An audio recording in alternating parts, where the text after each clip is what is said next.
Oke, Bismillahirrahmanirrahim. Assalamualaikum warahmatullahi wabarakatuh. Di sini aku mau ngejelasin soal pemicu 3 dari NNM, yaitu soal ketoasidosis diabetikum. Sebelum kita mulai, semoga sukanya berjalan lancar langkah-langkahnya. Kita berdoa terlebih dahulu. Berdoa dimulai.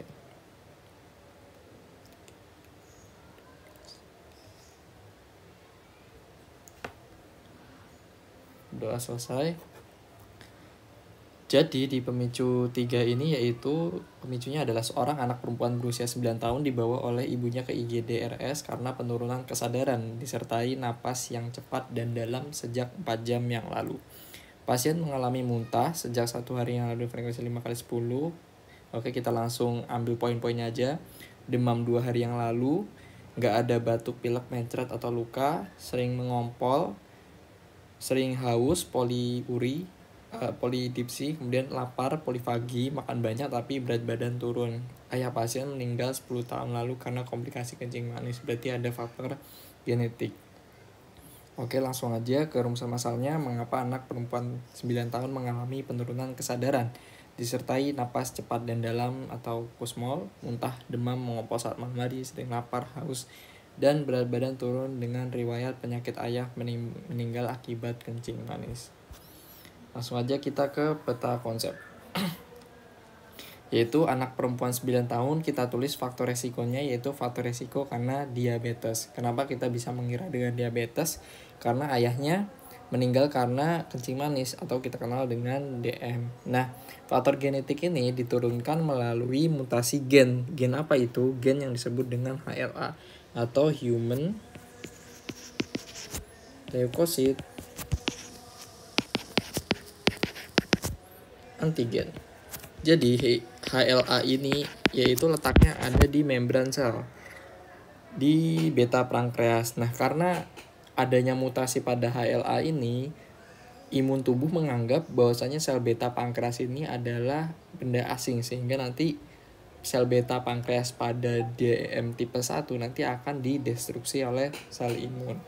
Nah, mutasi gen ini terdapat 2 kelas, yaitu sel nukleus dan APC seperti makrofag.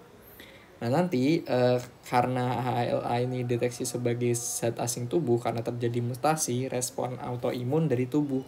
Sehingga kapasitas sekresi dari sel beta pankreas ini akan berkurang dan menurun. Sehingga jika kurang dari setengah dari masa aslinya akan terjadi diabetes. Diabetes tipe berapa? Diabetes tipe 1. Nah, ini faktor resikonya tadi udah dijelasin, yaitu genetik karena adanya mutasi gen HLA, Human Leukocyte Antigen, kemudian bisa karena faktor lingkungan ataupun umur. Nah, umurnya itu biasanya di puncak pertama itu usia 4 hingga 7 tahun dan yang kedua itu 10 hingga 14 tahun. Kemudian kita lanjut ke epidemiologinya. Nah, di epidemiologi ini yang paling sering populasi diabetes itu di usia 20 sampai 70 tahun. Atau di Indonesia itu sekitar 10% dari warga Indonesia itu mengalami DM. Selanjutnya, tadi kan kita udah bahas nih sampai sel beta pankreas itu mengurang. Nah, kalau sel beta pankreas mengurang, pabriknya berkurang, berarti hasil produksi insulinnya turun dong. Nah, dari insulin yang turun ini, pertama kita ke kanan terlebih dahulu. Ya, di sini insulin itu dia bisa merangsang NPY. Nah, karena neuron penghasil NPY ini disekresi NPY ini nanti akan merangsang namanya neuron LAH. Neuron LAH nanti bisa memicu sekresi dari hormon oreksin dan menghambat si pusat kenyang, sehingga nanti nafsu makan meningkat dan terjadi polifagia. Maka tadi di pemicu dia itu makan banyak. Selanjutnya ke produksi insulin menurun sini, sehingga terjadi defisiensi insulin absolut, kemudian menurunkan translokasi GLUT4 ke permukaan sel. Nah, apa hubungannya insulin dengan translokasi GLUT4 ke permukaan sel? Jadi, dalam normalnya yaitu insulin itu nanti dia akan menempel di membran sel. Fungsinya apa? Fungsinya adalah merekrut gerbang yang dinamakan dengan GLUT4 ke permukaan membran supaya si glukosa ini bisa masuk. Kalau nggak ada pintunya berarti glukosa nggak bisa masuk. Nah, cara kerjanya adalah insulin nanti akan menempel di bagian insulin reseptor. Insulin reseptor ini ada dua bagian, ada bagian alfa dan bagian beta, yang mana insulin akan menempel di bagian alfa. Nah, nantinya setelah insulin menempel alfa, terjadilah yang namanya insulin fosforilasi, yaitu insulin reseptor substrat atau ERS untuk memfosforilasi enzim. Nah, nantinya efek dari ARS fosforilasi ini adalah yaitu ada growth gain expression, kemudian glycogen sintesis karena glukosa masuk kan. Kemudian ada fat sintesis, lemak, protein sintesis, dan tentunya yang kita butuhkan untuk masuk glukosanya yaitu GLUT4-nya. Nah, karena insulinnya tidak ada, maka GLUT4-nya juga tidak ada. Jadinya glukosa itu nggak bisa masuk ke dalam sel. Nah, karena terjadi penurunan perekrutan glukosa, sehingga banyak glukosa itu yang banyak di dalam pembuluh darah yang mengakibatkan terjadinya hiperglikemi. Kalau di data tambahan didapatkan GDC itu 610, itu besar. Dan nantinya hiperglikemi ini dia bisa menyebabkan ke ginjal. Ke ginjal nanti akan jika di atas 610 dia akan melewati batas. Kemudian glukosa tidak direabsorpsi dengan sempurna dan urin yang mengandung glukosa, itu glukosa urea di hasil pemeriksaan itu positif 3. Kemudian terjadi osmotik diuresis, tekanan osmotik meningkat, reabsorpsi air meningkat, volume urin juga meningkat yang menyebabkan poliuria. Nah, dalam kasus itu kan pasiennya juga sering mengompol pada malam hari. Nah, poliuria yang terlalu sering itu bisa menimbulkan ISK. Nah, ISK pada pasien itu ditandai dengan orifisium uretra eksternanya di kemerahan pada pemeriksaan fisiknya. Nah, tadi kan poliuria nih, berarti tubuh banyak nih kehilangan cairan. Nah, kehilangan cairan menyebabkan cairan intrasel menurun, memicu renin-angiotensin aldosterone system merangsang pusat haus di otak, yang mana menyebabkan nanti polidipsi dan sering haus sebagai kompensasi dari si poliurinya. Lanjut ke dari hiperglikemia. Hiperglikemia ini bisa mensupresi produksi sitokin dan menginhibisi perekrutan leukosit yang menyebabkan sistem imun dari tubuh itu menurun. Nah, karena sistem imun menurun, kemudian juga pasiennya tadi kan sering buang air kecil, ISK kan. Nah, ISK nanti menyebabkan dia lebih mudah inflamasi. Nah, terinfeksi. Nah, inflamasi ini patogen akan dikonfrontasi oleh makrofag, kemudian makrofag akan sekresi sitokin proinflamasi, misalnya interleukin 1, interleukin 6, dan TNF-alfa. Kemudian nanti sitokinnya akan berikatan dengan endotel untuk mensekresikan asam arachidonat. Asam arachidonat nanti oleh enzim siklooksigenase 2 akan diubah menjadi prostaglandin E2 dan menuju ke area preoptik di hipotalamus, sehingga akan tubuh itu ditipu sehingga set point termostatnya itu meningkat dan terjadi demam. Pada pasien di pemeriksaan fisik itu 37 derajat. Nah, pasien mungkin terinfeksi patogen saluran napas. Nah, tanda infeksinya itu tadi di pemeriksaan darahnya yaitu leukosit meningkat yaitu 20.000, normalnya 4.500 hingga 13.500. Kemudian neutrophil segmennya 88 yang menandakan meningkat. Nah, ini gambar yang sama yang tadi dijelaskan bahwasannya jika sel beta pankreas itu didestruksi, maka terjadi defisiensi insulin. Nah, insulin tadi kan fungsinya untuk merekrut gerbangnya itu GLUT4 supaya glukosa bisa masuk. Nah, karena tidak ada insulin, gerbangnya tidak ada, maka glukosa banyak di pembuluh darah. Akibatnya apa? Akibatnya sel itu nggak dapat pasokan glukosa dong. Ya, glukosa ini kan nggak dapat tubuh. Nah, maka di sini ada prioritas asal dari energi kita itu kalau satu nggak dapat dari glukosa, maka bisa diambil dari lemak dan protein. Nah, oleh karena itu di sini terjadi yang namanya lipolisis. Jadi dia nanti akan ke jaringan lemak untuk meningkatkan lipolisis, kemudian ke otot yaitu dari protein dia akan melakukan katabolisme, itu nanti akan membentuk asam amino. Kemudian nanti untuk meningkatkan kadar gula, meningkatkan energi untuk ATP. Nah, nanti efeknya yaitu dari yang perekrutan jadi karena peningkatan lipolisis dan gluconeogenesis, maka akan menyebabkan polifagi, yang mana nanti glukosa yang sudah diperoleh itu akan mengalami gluconeogenesis yang nanti ke hepar dan nanti akan meningkatkan gula darah. Nah, gula darahnya semakin tinggi dong. Nah, ada juga yang namanya ketoasidosis yang nanti akan kita jelaskan di selanjutnya. Oke, yang sebelah kanan selesai. Ini lanjut ke ini ya, kedua. Yang kedua tadi kan kita udah sampai nih dari produk insulin menurun. Nah, tadi insulin menurun pas. Nah, selain itu sel beta pankreas itu juga bisa mengeluarkan GABA. Jadi terdapat dua sel kan di dalam tubuh kita, ada sel alfa dan sel beta. Yang mana sel beta ini akan menghasilkan insulin dan sel alfa akan menghasilkan glukagon. Nah, ini akan bekerja kebalikan, itu diatur oleh gula darah dalam tubuh. Nah, sel beta ini fungsinya ya dia selain juga memproduksi insulin, dia juga bisa memproduksi GABA.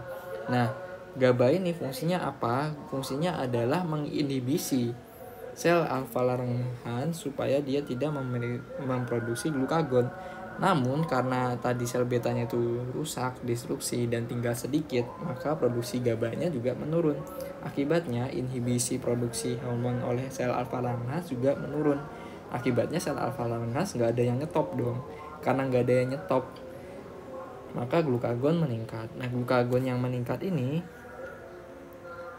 akan mengaktifkan yang namanya hormon lipase, yang mana nanti menyebabkan lipolisis meningkat. Jadi lipolisis tadi meningkat karena sel kekurangan glukosa dan juga karena glukagon dirangsang oleh glukagon. Nah, karena lipolisis meningkat itu berarti nanti dia akan mendestruksi trigliserid menjadi namanya asam lemak atau free fatty acid. Nah, free fatty acid nanti akan berubah menjadi fatty acyl CoA, kemudian masuk membran dalam mitokondria melalui ini CPT1 shuttle atau carnitin palmitolyltransferase 1, kemudian mengalami beta oksidasi menjadi aseto-asetil CoA. Nah, sesuai namanya di sini kan ada aseto-asetil CoA, yang mana di dalam hepar nanti dia akan terbagi menjadi dua, yang mana asetil CoA nanti bisa masuk ke dalam siklus Krebs dan sisanya aseto. Nah, aseto ini bisa kita sebut sebagai beta hidroksibutirat acid, yang mana sesuai namanya acid dia itu sifatnya asam, yang nanti dia bisa berubah menjadi badan keton. Nah, badan keton ini atau disebut dengan asam asetoasetat atau asam beta hidroksibutirat, dia akan masuk ke dalam pembuluh darah dan terakumulasi di pembuluh darah. Nah, nanti kita bahas soal anion gap. Nah, jadi anion gap itu apa? Jadi sebelum kita lanjut, jadi kan ceritanya udah sampai keton itu meningkat. Oke, kita lanjut ke sini, anion gap. Nah, jadi untuk mendeteksi adanya ketoasidosis diabetikum itu ada triadnya. Yang pertama itu hiperglikemi yang tadi kita udah dapat, terus kemudian anion gap yang akan kita bahas, dan ketonemia yang tadi kita bahas, yaitu terjadi peningkatan badan keton. Sebelumnya KAD ini, anion gap ini apa?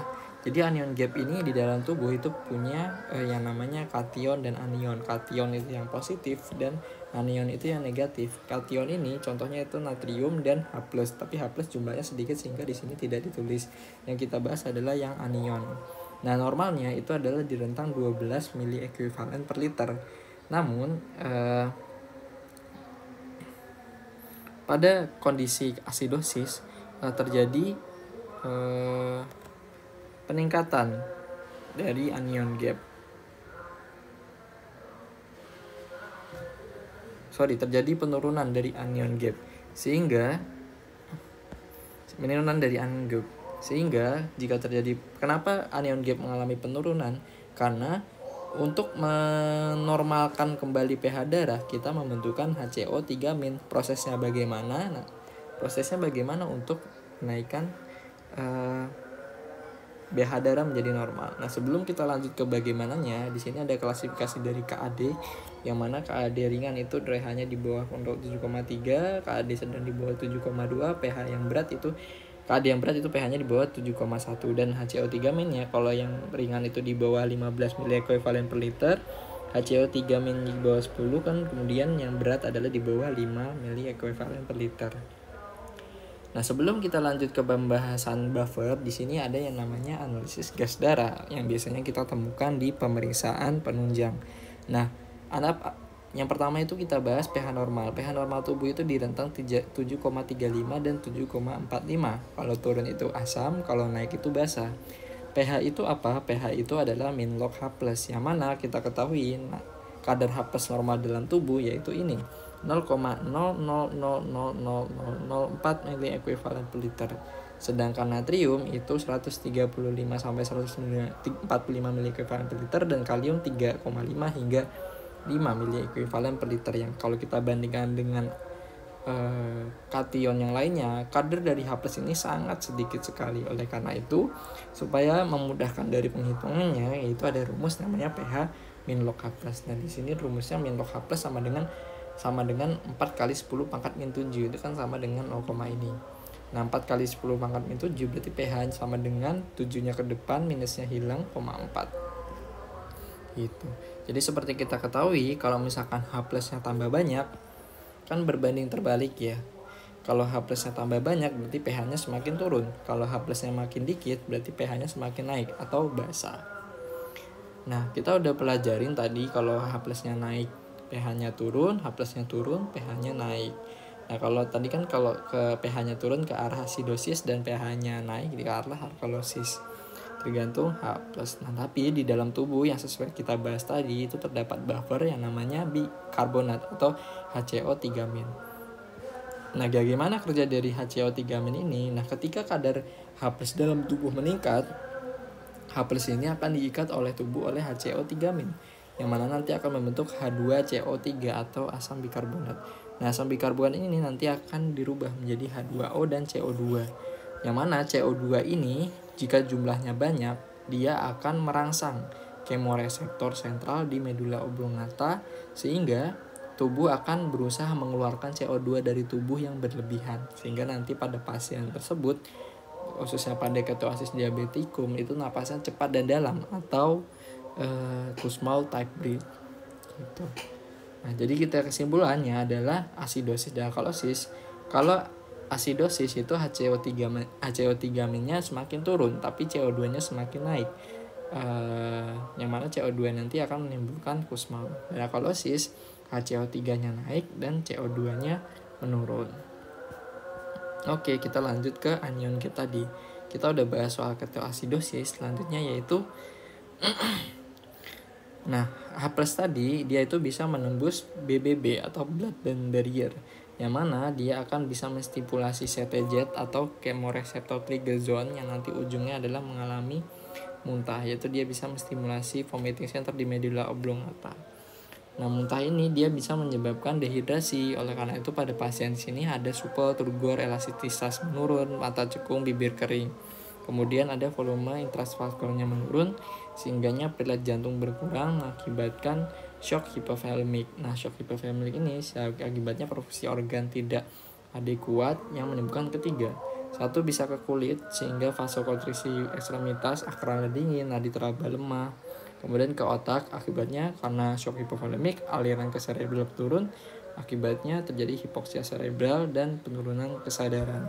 Di sini didapatkan GCS-nya delirium dan bisa ke jantung karena perfusinya tidak adekuat. Denyut jantung sebagai kompensasinya dia akan meningkatkan sehingga terjadi takikardi. Nah, di sini didapatkan karena hilangnya pilot jantung, dia akan bisa menimbulkan resistensi vaskular itu berkurang. Nah, resistensi vaskular itu dideteksi yaitu berupa hipotensi, tekanan darah turun yaitu 80 sampai 59 mm air raksa. Kemudian di sini yang tadi sudah disebutkan kalau CO2 itu bisa menstimulasi kemoreseptor sentral di medula oblongata dan pons, yang mana dia nanti akan impuls ke medula spinalis yaitu ke cervical 3-5, yang mana itu nefrus phrenikus dia akan mengarah ke musculus diafragma, dan juga thoracal 1 hingga thoracal 11 dia itu akan menuju ke nervus intercostalis untuk merangsang musculus intercostalis externus dan meningkatkan ventilasi yang menyebabkan hiperventilasi atau nafas dari pasien tersebut Kussmaul. Nah, dalam tubuh tadi itu juga terdapat buffer HCO3- yang tadi sudah dijelaskan sebelumnya. Nah, lanjut kita ke clinical side. Nah, di sini menurut ISPAD atau International Society for Pediatric Adolescent Diabetes, Ini ada beberapa clinical history, clinical science, dan biochemical yang seperti sudah kita jelaskan sebelumnya. Kemudian di sini ada tata laksananya. Nah, sebelum kita tata laksana, kita bahas dulu prognosis dan komplikasinya. Dalam pasien ini kan prognosisnya dubia ad bonum, kemudian fungsionalnya juga sangat juga buruk, yaitu dubia ad malum karena pasien mengalami autoimun. Komplikasinya itu bisa mikrovaskular dan makrovaskular. Mikrovaskular contohnya retinopati dan nefropati. Kemudian makrovaskular itu yang besar-besar, contohnya jantung koroner, kemudian penyakit cerebrovaskular. Nah, selanjutnya kita bahas dari sini tata laksananya. Di sini shock, maka tekanan perifer menurun. Nanti contohnya kita lakukan resusitasi, yaitu kita evaluasi terlebih dahulu ABC, airway, breathing, circulation. Airway-nya kita bisa pasang NG tube, breathing-nya itu 100% oksigen, kemudian sirkulasinya itu bisa menggunakan 0,9 salin 20 mg per kilogram bolus. Kemudian untuk IV terapinya itu salin, calculate fluid, koreksi fluid, dan add potasium jika terjadi penurunan kadar kalium.